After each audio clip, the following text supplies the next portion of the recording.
പ്രിയമുള്ളവരെ നമസ്കാരം. ബെന്നി കക്കാടാണേ. ഇത് കണ്ടോ, നമ്മൾ സാധാരണ സോഷ്യൽ മീഡിയയിലും നേരിട്ടും ഒക്കെ കാണുന്ന ഒരു കാഴ്ചയാണിത്.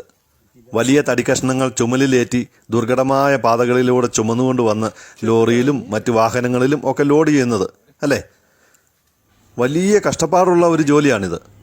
ഭാരമേറിയ തടികൾ ഇങ്ങനെ ഇതുപോലെ കാലാവസ്ഥ മഴയിലും വെയിലത്തും ഒക്കെ ഇതുപോലെ ചുമന്നുകൊണ്ട് വന്ന് വണ്ടിയിൽ കയറ്റുന്നത് വലിയ കഷ്ടപ്പാടുള്ള പണിയാണ്. ഈ തടിയും ചുമന്നുകൊണ്ട് വരുന്ന ഈ ചെറുപ്പക്കാരനെ കണ്ടോ, ഒത്തിരിയേറെ പ്രത്യേകതകളുള്ള ഒരു യുവാവാണിത്. ഇദ്ദേഹത്തെക്കുറിച്ചുള്ളതാണ് ഇന്നത്തെ വീഡിയോ. ഞാനൊരു സംഭവം നിങ്ങളെ കാണിക്കാം. ഇതെന്താണെന്ന് നിങ്ങൾക്ക് മനസ്സിലാകുന്നുണ്ടോ? സർട്ടിഫിക്കറ്റുകളാണ്. സർട്ടിഫിക്കറ്റുകൾ മാത്രമല്ല, മെഡലുകളും ഒക്കെ ഉണ്ട്. ഇതിനൊരു അവസാനമില്ല എന്ന് തോന്നുന്നുണ്ടോ? ശരിയാണ്, ഈ കാണുന്ന സർട്ടിഫിക്കറ്റുകൾ മാത്രമല്ല, ഇനിയും സർട്ടിഫിക്കറ്റുകളുണ്ട്. അത് ഇവിടെ നിർത്തിയില്ലെന്നേ ഉള്ളൂ. നിരവധി സ്വർണ്ണ മെഡലുകൾ അടക്കമുള്ളവയാണ് ഈ കാണുന്നത്. കൂടുതലൊന്നും പറയുന്നില്ല, നമുക്ക് കാര്യത്തിലേക്ക് കടക്കാം. പേരെങ്ങനെയാ? എന്റെ പേര് വിവേക് കുമാർ. വിവേക്. താമസിക്കുന്ന എവിടെയാ? ഞാൻ പുറ്റടി കോങ്കൽമേട്ടിലാണ് താമസിക്കുന്നത്. ആണല്ലേ. ഇപ്പൊ എന്നാ ചെയ്യുന്നത്? ഇപ്പം തടിപ്പണി ചെയ്യുവാണ്. ആണോ? തടിപ്പണി. തടി വെട്ടിയത് വണ്ടി കയറ്റുന്ന, വെട്ടിയത് ചുമന്ന് വണ്ടി കയറ്റുക. പിന്നെ എന്താ വേറെ ചെയ്തുകൊണ്ടിരിക്കുന്നത്? അടുത്തതായിട്ട് പിന്നെ ഞാൻ റെസ്ലിംഗ് ചെയ്യുന്നുണ്ട്, ആം റെസ്ലിംഗ് ഉണ്ട്, സ്പോർട്സ് എല്ലാം ഫോക്കസ് ചെയ്യുന്നുണ്ട്. ആണല്ലേ. മെയിനായിട്ട് ചെയ്യുന്നത് ആം റെസ്ലിംഗ് ആണ് അല്ലേ? പഞ്ചഗുസ്തി. അതിന്റെ എങ്ങനെയാ അതിലേക്ക് വന്നത്?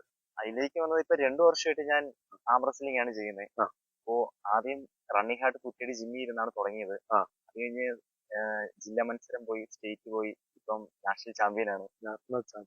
അടുത്ത ഇന്റർനാഷണലിലേക്ക് പോണം അല്ലേ?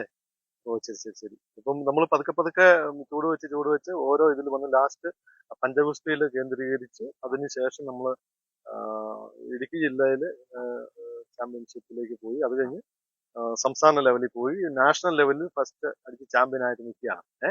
അടുത്തത് ഇന്റർനാഷണൽ ലെവലിൽ. ഇപ്പോഴത്തെ വീട്ടിലത്തെ അന്തരീക്ഷമാണ് നമുക്ക് ഒരു പ്രശ്നമായിട്ട് വന്നിരിക്കുന്നത് അല്ലേ? എങ്ങനെയാ, വാടക വീട്ടിലാണെന്നല്ലേ പറഞ്ഞത്? ഇവിടെ 2 വർഷമായിട്ട് വാടക വീട്ടിലാണ്. വേറെ സ്ഥലമോ കാര്യങ്ങളൊന്നുമില്ല. അച്ഛൻ എന്ത് ചെയ്യുന്നു? അച്ഛനും അമ്മയും പറമ്പിൽ കൂലിപ്പണി ചെയ്യുകയാണ്. ആണല്ലേ. പിന്നെ നമ്മള് തടിപ്പണി തടിപ്പണി കൊണ്ട് നമുക്ക് ഇതിന്റെ മുന്നോട്ട് പോക്ക് അല്ലേ കുറച്ച് ബുദ്ധിമുട്ടാണ്. ഇടുക്കിയുടെ മലനിരകളിൽ നിന്ന് ജീവിതത്തിന്റെ കഠിനമായ ചൂടും വിയർപ്പും താങ്ങി മുന്നേറുന്ന പ്രതിഭയാണ്. കൂടാതെ അവൻ തടിപ്പണി എടുത്ത് കിട്ടുന്ന പണം കൊണ്ടാണ് ഈ കുടുംബം മുന്നോട്ട് പോകുന്നത്. 1 സെന്റ് ഭൂമി പോലും സ്വന്തമായില്ല. എന്നാൽ ഈ കഷ്ടപ്പാടുകൾക്കിടയിലും വിവേക് ഒരു സ്വപ്നം കാണുന്നുണ്ട്. ആ സ്വപ്നത്തെ തന്റെ വിയർപ്പിലൂടെ വളർത്തുന്നു. അങ്ങനെയാണ് നാഷണൽ ചാമ്പ്യൻഷിപ്പിൽ വരെ എത്തിയത്. തമിഴ്നാട്ടിലും കേരളത്തിലും നടക്കുന്ന മാരത്തോണുകളിലും മറ്റ് സ്പോർട്സ് മത്സരങ്ങളിലും പങ്കെടുത്ത് വിജയ കിരീടങ്ങൾ ചൂടിക്കൊണ്ടിരിക്കുന്നു ഈ വിവേക്. ജീവിതത്തിൽ യാതൊരു ദുശീലങ്ങളുമില്ലാതെ സ്പോർട്സിനെയും ആരോഗ്യമുള്ള ജീവിതത്തെയും മാത്രം മതിപ്പാക്കി മറ്റ് യുവജനങ്ങൾക്കൊരു മാതൃകയായി തീരുന്ന ഇടുക്കിയുടെ അഭിമാന താരമാവുകയാണ് ഈ ചെറുപ്പക്കാരൻ. അദ്ദേഹത്തിന്റെ കരങ്ങൾ നിറയെ നിങ്ങൾ കണ്ടതുപോലെ സർട്ടിഫിക്കറ്റുകളും മെഡലുകളുമാണ്. പക്ഷേ പിന്നിൽ ഇന്നും നിറഞ്ഞു നിൽക്കുന്നത് കഷ്ടപ്പാടുകളും സാമ്പത്തിക ബുദ്ധിമുട്ടുകളുമാണ്.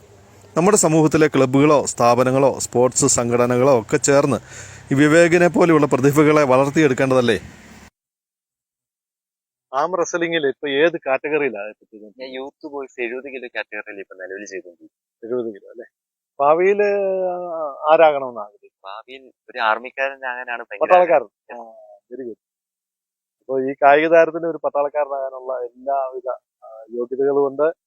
ഇദ്ദേഹത്തിന് അങ്ങനെ ഒരു ഭാവി ഉണ്ടാകട്ടെ. നമ്മുടെ ഇന്ത്യൻ പട്ടാളത്തിലെ ഒരു ഉദ്യോഗസ്ഥനായി മാറട്ടെ എന്ന് ആശംസിക്കുകയാണ്. അപ്പോൾ പിന്നെ ഇനി എന്നാ ഉദ്ദേശിക്കുന്നത്? അടുത്ത സ്റ്റെപ്പ് എന്ന് വെച്ചാൽ ഇന്ത്യക്ക് വേണ്ടി മത്സരിക്കുക, ഇന്റർനാഷണൽ പോവുക, അതാണ് ആഗ്രഹം. പക്ഷേ ഇപ്പോഴത്തെ സാമ്പത്തികമായ ബുദ്ധിമുട്ട് കാരണം പോകാൻ ഒരു ചാൻസും ഇല്ല. പ്രതീക്ഷകൾ അസ്തമിക്കുന്ന ഒരു രീതിയിലാണ്. ഒരു ഫുൾ സ്റ്റോപ്പ് പോലെയാണ് തോന്നുന്നത്. നമുക്ക് അതിന് ആളുകൾക്ക് എന്നാ ചെയ്യാൻ പറ്റുന്നത്? ആളുകൾക്ക് എന്ന് വെച്ചാൽ ഈ സ്പോൺസർഷിപ്പ് കിട്ടുവാണെങ്കിൽ പോകാം. ഓരോ ക്ലബ്ബുകാരും ഈ സ്പോർട്സിനോട് താല്പര്യമുള്ളവർ സ്പോൺസർ ചെയ്താൽ പോകാനുള്ള ആ ഫുൾ സ്റ്റോപ്പ് അങ്ങ് മാറ്റാം. പ്രിയമുള്ളവരെ, ആം റെസ്ലിംഗിൽ ഇന്ത്യക്ക് വേണ്ടി മത്സരിക്കുക എന്നുള്ളതും ഒരു ആർമി ഉദ്യോഗസ്ഥനാവുക എന്നുള്ളതുമാണ് അദ്ദേഹത്തിൻ്റെ ആഗ്രഹം. സ്പോർട്സിനെ സ്നേഹിക്കുന്നവർ ഈ വീഡിയോ മാക്സിമം ഷെയർ ചെയ്യുക. അങ്ങനെ അത് സ്പോൺസർ ചെയ്യാൻ പറ്റുന്നവരിലേക്ക് എത്തട്ടെ. നിങ്ങൾക്ക് അദ്ദേഹത്തെ കോൺടാക്ട് ചെയ്യണമെങ്കിൽ കോൺടാക്ട് ചെയ്യാനുള്ള നമ്പർ ഞാൻ ഇതിൻ്റെ വീഡിയോയുടെ അവസാനം ഇടുന്നുണ്ട്. അദ്ദേഹത്തെ കോൺടാക്ട് ചെയ്യുന്നവർക്ക് അങ്ങനെ കോൺടാക്ട് ചെയ്യാവുന്നതാണ്. Thank you.